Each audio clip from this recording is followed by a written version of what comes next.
खबर उन्नाव से है, जहां भाजपा प्रत्याशी साक्षी महाराज के समर्थन में सीएम योगी आदित्यनाथ जनसभा करने उन्नाव के रामलीला मैदान पहुंचे।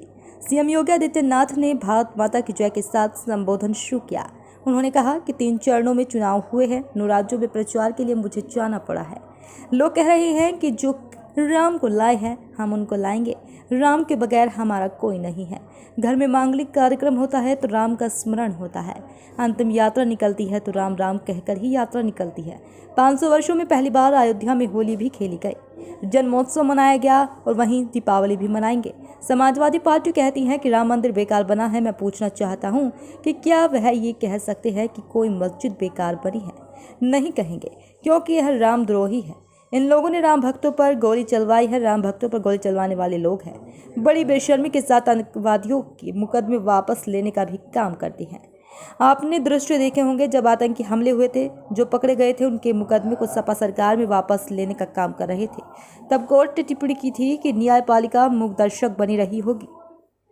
योगी ने कहा कि बहनों और भाइयों, क्या आपका वोट रामद्रोहियों को जाएगा?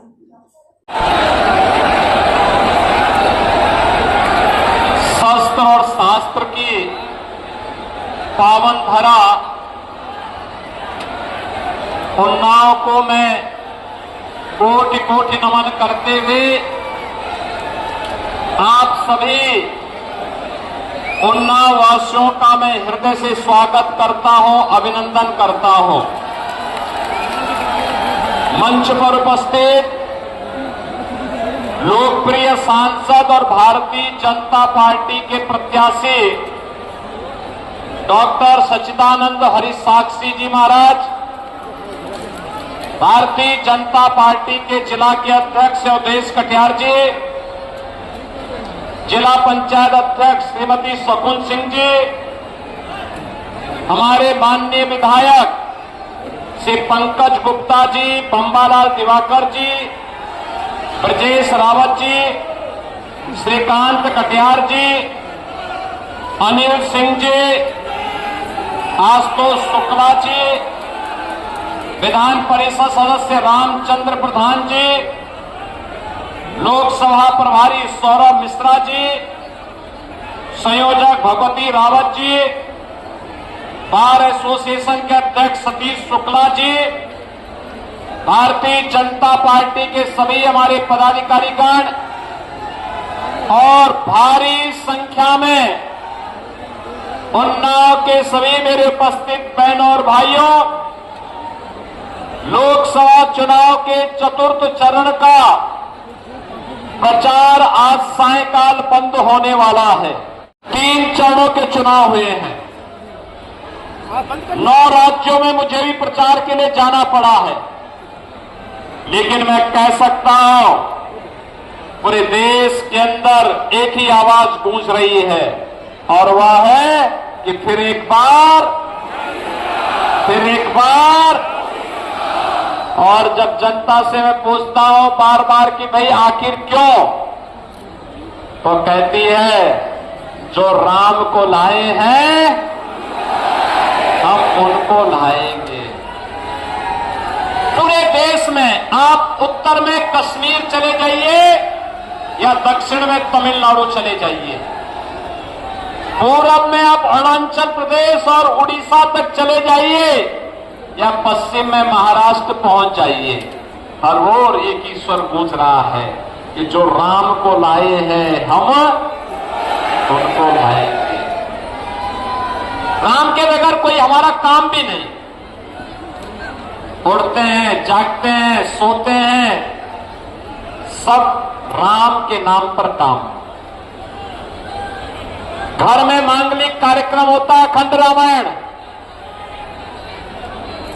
कोई भी अन्य कार्य होता है, सुख कर्म होता है, सुख में दुख में राम का स्मरण। और बहनों और भाइयों, अंतिम यात्रा निकलती है तो भी राम नाम सत्य है कह करके ही हम लोग इस यात्रा को भी निकालते हैं। इंतजार है, ये मोदी जी ने समाप्त करवाया है। और बहनों भाइयों, 500 वर्षों में पहली बार अयोध्या में रामलला ने होली भी खेली है रामलला ने अपना जन्मोत्सव भी मनाया है और 500 वर्षों के बाद रामलला अयोध्या में दीपावली भी मनाएंगे। तो हमारी तो पीढ़ी है ना, ये जितनी है ये पीढ़ी, ये जितनी पीढ़ी है जो 22 जनवरी 2024 के बाद जन्म लिए, के पहले जन्म ले लिए, वो कहेगी कि मैं सौभाग्यशाली हूं, मेरे सामने, मेरे अपने सामने अयोध्या में रामलला का भव्य प्रतिमा फिर से विराजमान हुई है, रामलला फिर से विराजमान हुई है। बहनों और भाइयों, हम लोग अपनी पीढ़ी को भी बता पाएंगे, इस लोक को तो बता ही पाएंगे, अपने पूर्वजों के पास जब परलोक में जाएंगे ना, वहां भी बताएंगे कि देखिए आपकी जो आस थी हमने उसको पूरा किया। लोग कहेंगे कैसे आपने किया? कहना मैंने भी एक वोट मोदी जी को दिया था, योगी जी को दिया था। ये विधायक और सांसद जो चुन करके जाते हैं ना, यही मोदी और योगी की ताकत है और इनके बल पर हमने भी राम मंदिर के निर्माण में अपना योगदान दिया है। तो पुण्य के भागीदार तो आप हो गए, हर व्यक्ति पुण्य का भागीदार हो गया। और बहनों और भाइयों, इसीलिए तो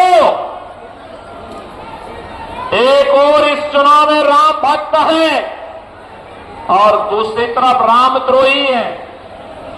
रामद्रोहियों के स्वर भी आपको सुनाई दे रहे होंगे।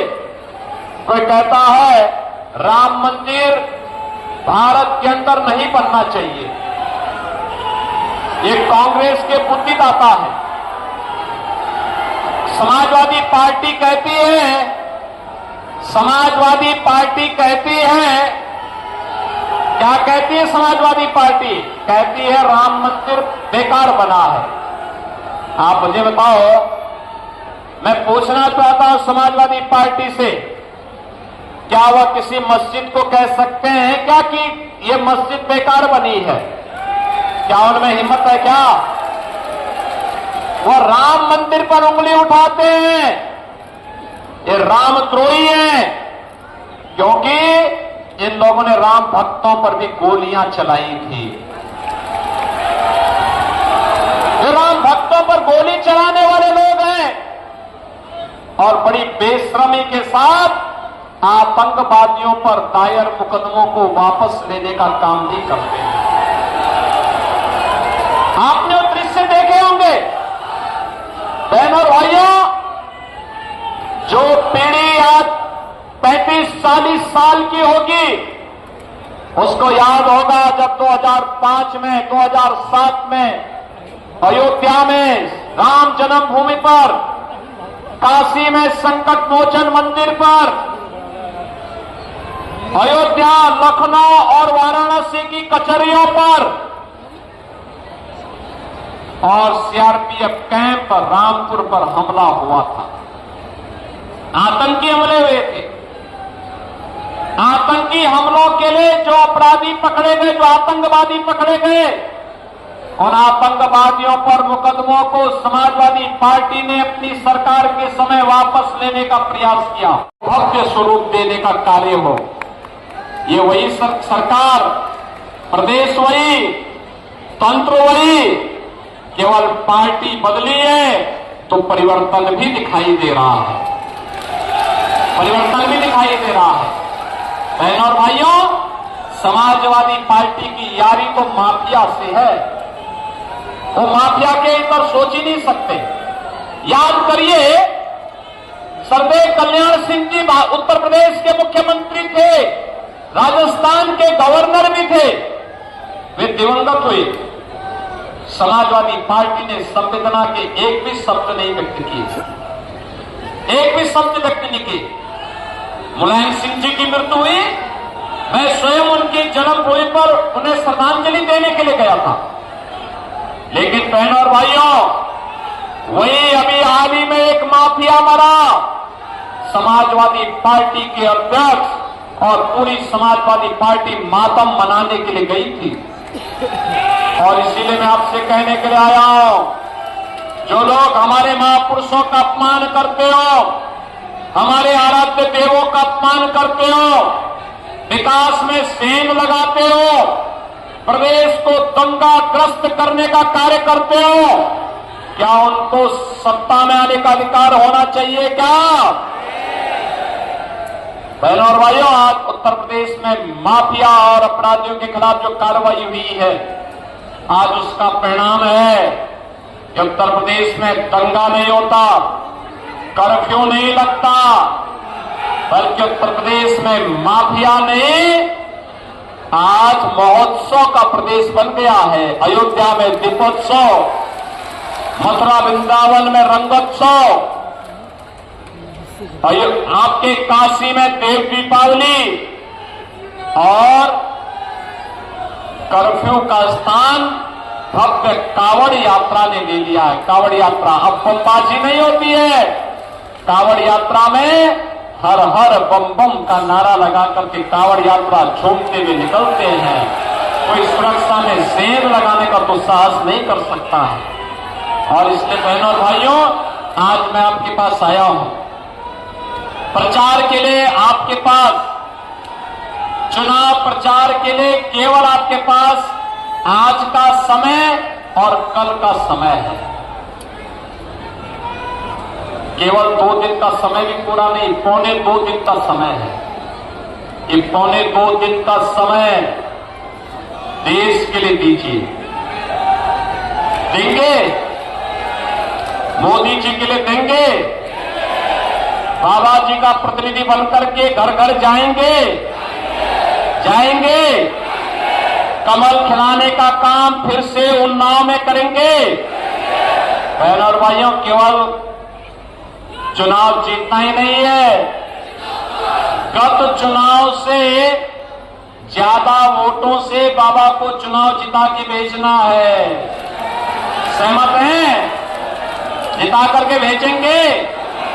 जो रामद्रोही हैं, इनकी जमानत जब्त करवाएंगे। जो आपकी सुरक्षा में सेंध लगाते हैं, इनकी जमानत जब्त करवाएंगे। जो विकास के कार्यों को ठप करते हैं, इनकी जमानत जब्त कराएंगे। गरीबों के हकों पर जो लोग डकैती डालते हैं, इनकी जमानत जब्त कराएंगे। तो बहनों और भाइयों, 13 मई स्नान करिए, ध्यान करिए, पूजा करिए, अपने घरों को, अगल बगल के घरों को फोन करिए और कहिए आज का पर्व राष्ट्र के लिए समर्पित है, आज का दिन देश के लिए समर्पित है। चलो पहले मतदान करो, फिर जलपान करो। बोलेंगे? बोलेंगे? तो मैं आश्वस्त होकर के जाऊंगा कि सक्सी जी महाराज भारी बहुमत से विजयी बनकर के जाएंगे। सभी लोगों से आश्वस्त होकर के जाओ। तो फिर मेरे साथ बोलेंगे, भारत माता की